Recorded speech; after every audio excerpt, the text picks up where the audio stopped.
Welcome back. You're watching The Big Story. We are on Matters Corruption tonight. In studio with me is Dorcas Odwal, the Secretary, Public Prosecution Services in the country. Thank you once again for staying with us. Just before we went on a break, Ms. Odwal, you talked about 22 convictions that have been done since January and alluding to the amount of work that is going into some of these cases. But some of the questions that are being raised, even on social media, which convictions are these? Who are these people? Because even this particular report alluded to convictions only being on small fish. They take cover for their big bosses. When do we start seeing powerful people being convicted?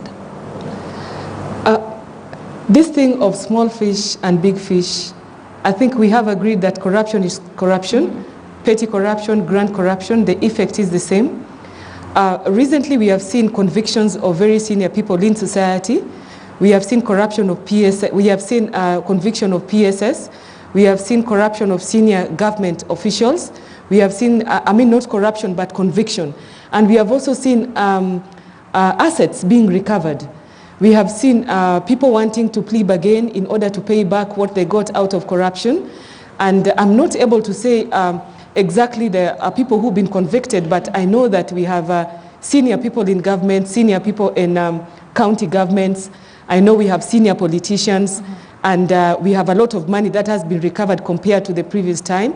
And we also have assets and land that has been recovered.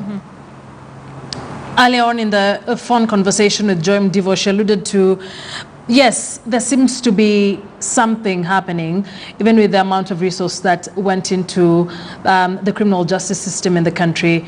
But is there willingness to follow through the process to a logical conclusion? Yes. And I'm speaking for the Office of the Director of Public Prosecutions. The Director of Public Prosecution has resolved, is willing, and is not relenting, and is going to fight to the end. He is trying to enhance the capacity of the Office of the Director of Public Prosecutions. He is trying to work with other criminal justice agencies. We are working with religious leaders, with civil society, with Kenyans, and that is why we are even going out to Kenyans to explain to them what corruption is, what their role is, and he has resolved that we will fight to the end, because we are not only doing this for us, we are doing this for us and for our children and for our children's children.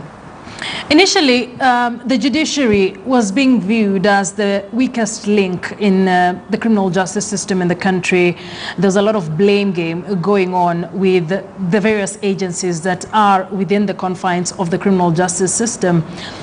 After all these agencies sat down, would you say that they are all on the same page as far as the anti-graft war is concerned? I think what is evident is that we have realized that no one institution can fight corruption. We have to do it together. We are interdependent. But at the same time, we have to accept and respect the role of each institution, and that is what we are doing. So in the interagency collaboration framework, each institution is working on their role and their mandate under the Constitution, and at the same time realizing that you cannot do it alone, that we are interdependent. We are looking at areas of convergence and how we can work together, and that is the only way that we can be successful. And that is why the MAT is being revitalized, and it's working very well. The NCAJ and all other like CUCs and international collaboration, everything is working very well, and it depends on how Kenyans will support the war on corruption. And just to bring in another interviewee into this conversation, Suba Churchill is a coordinator of Civil Society Congress. He joins us now by way of phone. Thank you for joining us. I believe you've been following the conversation we've had from AfriCorg, and the Secretary of the Public Prosecution Services here says, we are on the right track. The Office of the Director of Prosecutions is on the right track as far as doing their job is concerned. It is a complex issue, but we are alive to these issues and we are working around it. From where you sit, from the civil society, what are your thoughts about how we are handling corruption in this country, given in mind what AfriCorg says that we are currently under state capture from businessmen and politicians? Thank you very much. First of all, I must say that I was and did attend the launch, at the invitation of AFRICOG, the Civil Society Reference Group, the National Civil Society Congress, are partners with AFRICOG in this fight. And I must congratulate AFRICOG and the team that worked on this report, because it goes a long way in enabling the state to understand the anatomy of corruption. And I think that is critical, because for the government to really lead the way, and I say lead because government alone cannot eliminate corruption if the citizen does not change his mind about the effects of corruption and how it undermines our growth, how it undermines our political will even during elections. But one more important thing that is critical and that is different is that for the first time we are seeing political will, and that I think is what has been lacking. And for me, if these findings and documentation by AFRICOG were to be useful, I think it must help the state to situate its fight against corruption within the political context which the report brings out. But I must also, at the same time, laud President Uhuru Kenyatta for demonstrating very, very rare political will.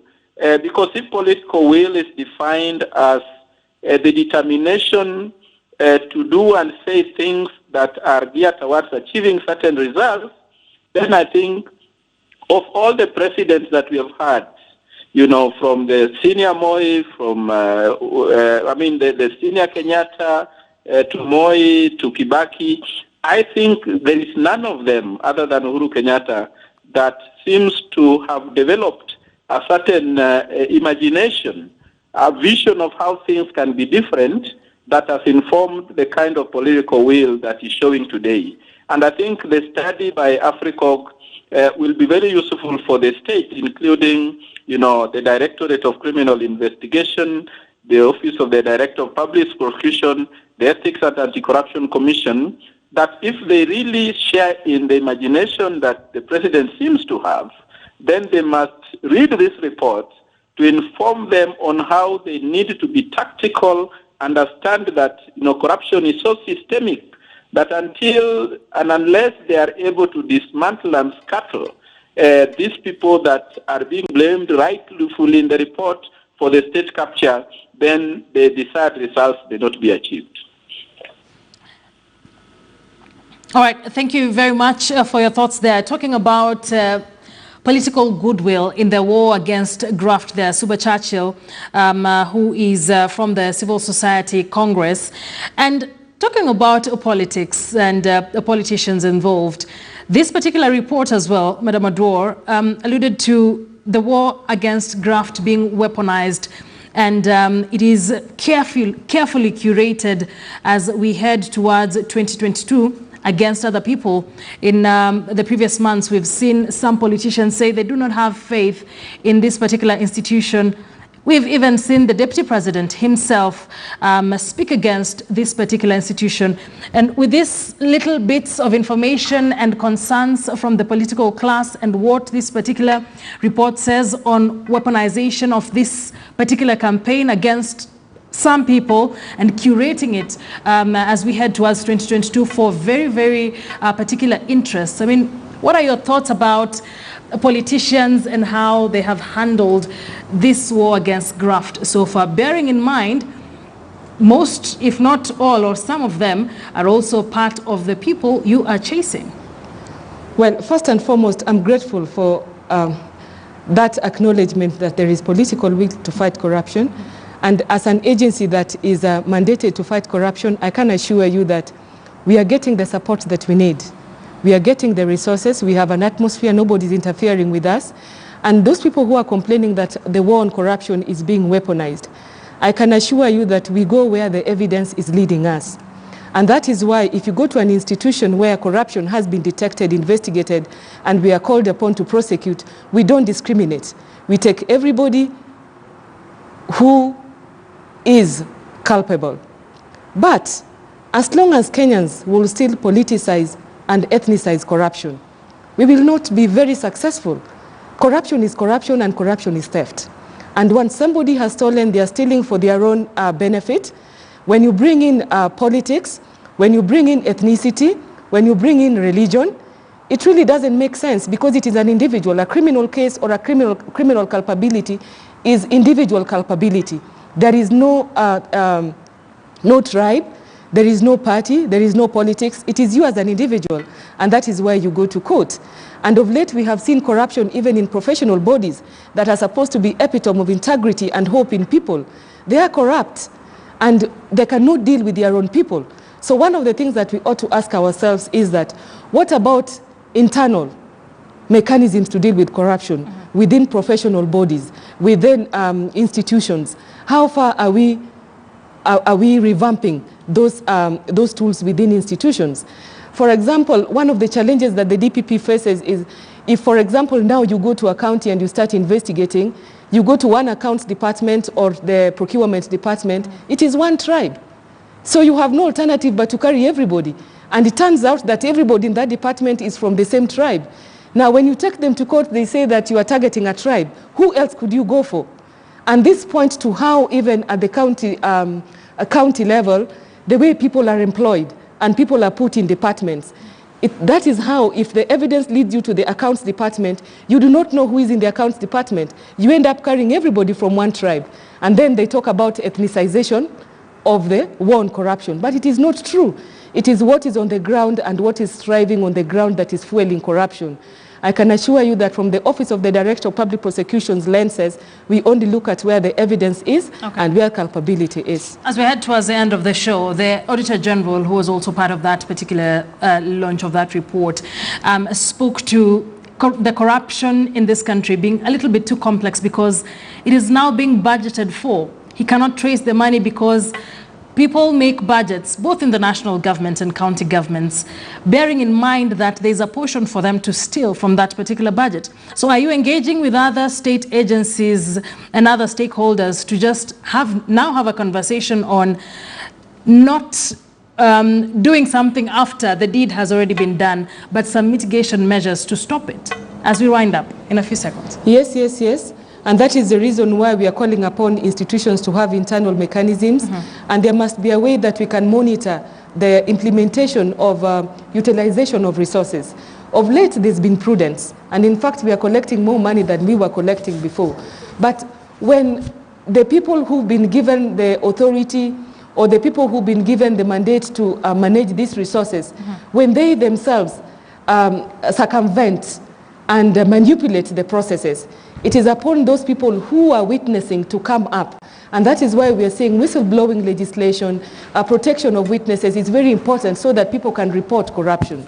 And to realize that an office like the Office of the Director of Public Prosecution is like post-mortem. It has already occurred.